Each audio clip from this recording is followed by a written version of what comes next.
section Relations internationales est composée d'une centaine d'étudiants en tout.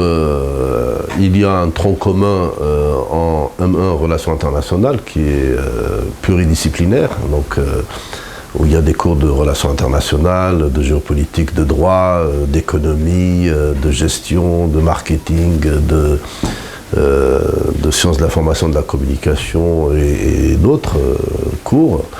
Et la deuxième année, c'est une année de spécialité. Donc il y a notamment communication internationale, il y a coopération Union européenne, pays en développement, il y a intelligence économique et gestion du développement international, et puis études européennes et gestion de projets européens. Et puis nous développons un nouveau master unique en Europe, qui est le master animateur de clusters et de réseaux territoriaux. Ce sera un diplôme franco-allemand, donc avec la Hochschule de Kehl, où les étudiants auront des semestres ici et là-bas.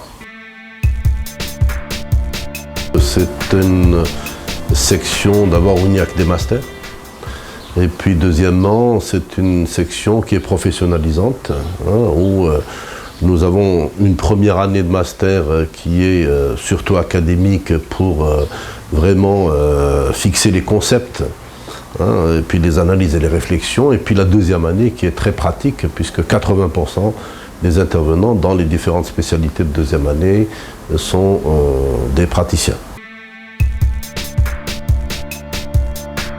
La section Relations internationales s'est développée depuis début des années 90. Elle est en contact direct avec le monde du travail. Donc nous avons développé tout un réseau de partenaires, entreprises, institutions économiques, collectivités, etc., avec lesquels nous travaillons. Et c'est le feedback de ce monde professionnel, je dirais, qui nous permet de faire évoluer les formations. Et donc en fonction de chaque spécialité, il y a des débouchés précis. En communication internationale, c'est tout ce qui concerne les métiers de la communication au niveau de l'entreprise, des agences de communication, des ONG, des collectivités, bref, là où il y a de la communication, nos étudiants sont préparés, mais dans le domaine international bien évidemment. En ce qui concerne l'intelligence économique et gestion du développement international, eh bien, les étudiants sont préparés à l'intelligence économique appliquée au développement international des entreprises et des territoires. Et on retrouve à peu près les mêmes débouchés, mais dans les services économiques ou bien dans des services de marketing international, d'export. Donc ça peut être aussi les collectivités, ça peut être aussi les ONG, puisque les ONG commencent à s'intéresser au domaine de l'intelligence économique aujourd'hui. Alors en ce qui concerne la coopération Union européenne pays en développement, nous essayons d'amener une réflexion sur la coopération et on essaie de reconstruire une nouvelle coopération, donc avec des réflexions, des méthodologies, des pratiques. Et donc les débouchés se trouvent dans les collectivités, dans les services de relations internationales, dans les ONG, se retrouvent dans les organisations internationales aussi, donc tout ce qui concerne le Nord-Sud.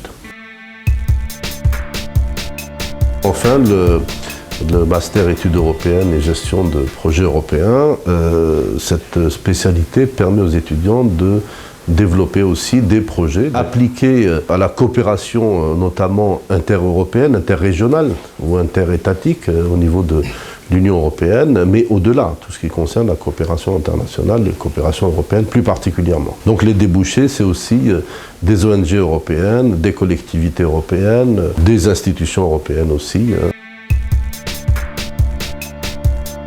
Et enfin, reste quand même le master animateur de clusters et de réseaux territoriaux. Un nouveau master qui prépare à l'animation de clusters, c'est-à-dire le management des pôles de compétitivité, des pôles d'innovation notamment.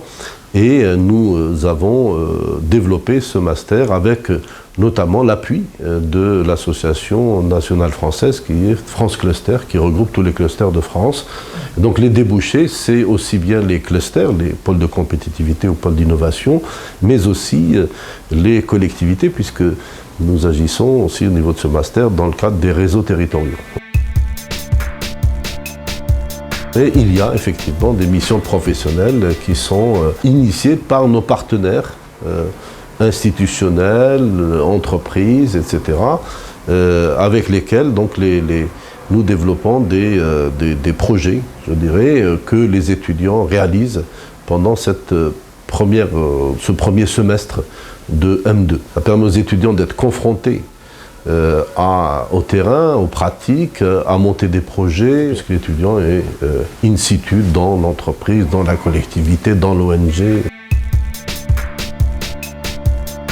Pour intégrer le M1, il faut déjà avoir une licence, ou l'équivalent d'une licence.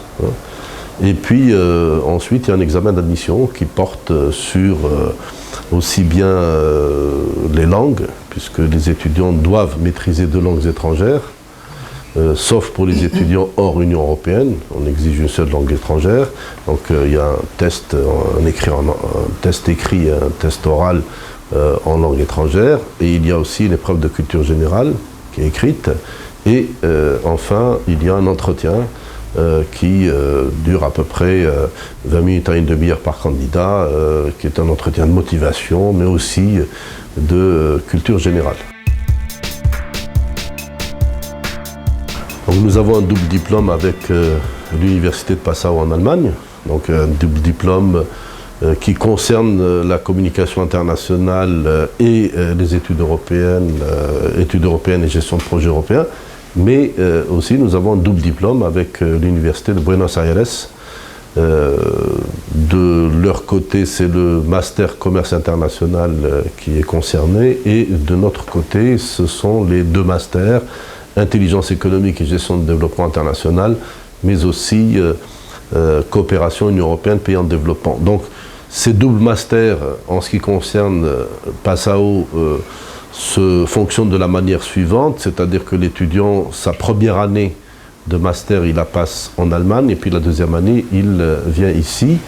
Et puis, pour ce qui est de Buenos Aires, c'est le premier semestre se déroule ici en relations internationales en M1, puis ensuite l'étudiant part 2 semestres là-bas et revient ici pour continuer ses études. Aujourd'hui, le réseau des anciens est en train d'émerger d'une manière assez intéressante. Il sert d'abord de garder le lien entre les étudiants de différentes promotions, différentes générations, lien avec l'institution, mais aussi ce sont des réseaux qui permettent effectivement de l'emploi, des stages, etc. Je dirais, et de développer vraiment une force de ce point de vue-là. Je souhaite la bienvenue à tous les nouveaux étudiants. Nous avons des formations qui sont adaptées au monde professionnel. Nous avons des formations où il y a une relation directe, personnalisée entre l'étudiant et l'encadrement. Nous faisons du tutoring, nous aidons les étudiants à chercher des stages. Il nous arrive même après de faire le service après-vente en quelque sorte, puisqu'il y a des étudiants qui continuent à garder des relations avec nous et qui nous demandent des conseils que nous faisons avec grand plaisir.